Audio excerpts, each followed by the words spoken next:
Ocelot. I hear they started calling you Shalashaska in Afghanistan. What's that about? You know the term Shalashaska? It's slang for a suspicious, hastily thrown together organization. The word became associated with a type of forced labor facility in the Soviet Gulag system. OKB scientists and engineers who'd been convicted of crimes were sent to a Shalashaska for forced R&D. The Shalaskas were supervised by Lavrenti Beria of the NKVD, the secret police, under the official name 4th Special Department. Forced research? That's not very different from what we do here. Diamond Dogs is different. Everyone here believes in you. Regardless of where they came from or why they're here, they revere you. And they're fighting because it was their choice. And if it wasn't, they'd leave? Who knows? That's our reality here, whether it's real or not. If there's another truth, I don't want to know it.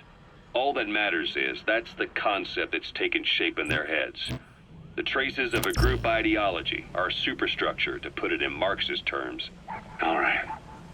Go on. Right. So anyway, at some point the enemy started calling me Shalashaska. This was after the war in Afghanistan broke out. While I was keeping an eye on you in that hospital, I was also heading up interrogations here.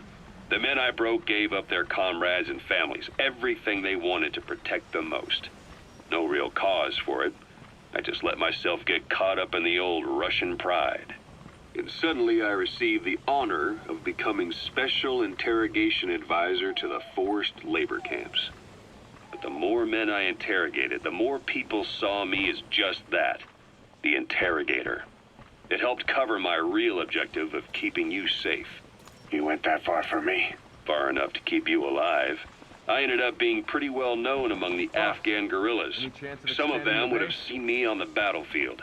And that's how I got the second half of the name. Shashka. It's a sword, a type of saber from the Caucasus. Russian dragoons and Cossacks carried them into battle. Now, the Russian Empire had a general by the name of Fyodor Arturovich Keller. His bravery earned him the nickname Russia's Greatest Shashka. Someone must have known about that, because somewhere along the line, Shashka got stuck on the end of Shalashaska. The guerrillas were using the name amongst themselves, and by the time I got to hearing about it, pronunciation had wound up as Shalashaska. So, half Gulag, half Hero's sword. It was a perfect fit. But you see how rumors and ideas about people can get out of hand fast.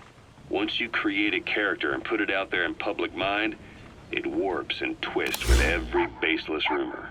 And before you know it, all people see are phantoms. In my case, it works out just fine. I'm plenty used to working under aliases.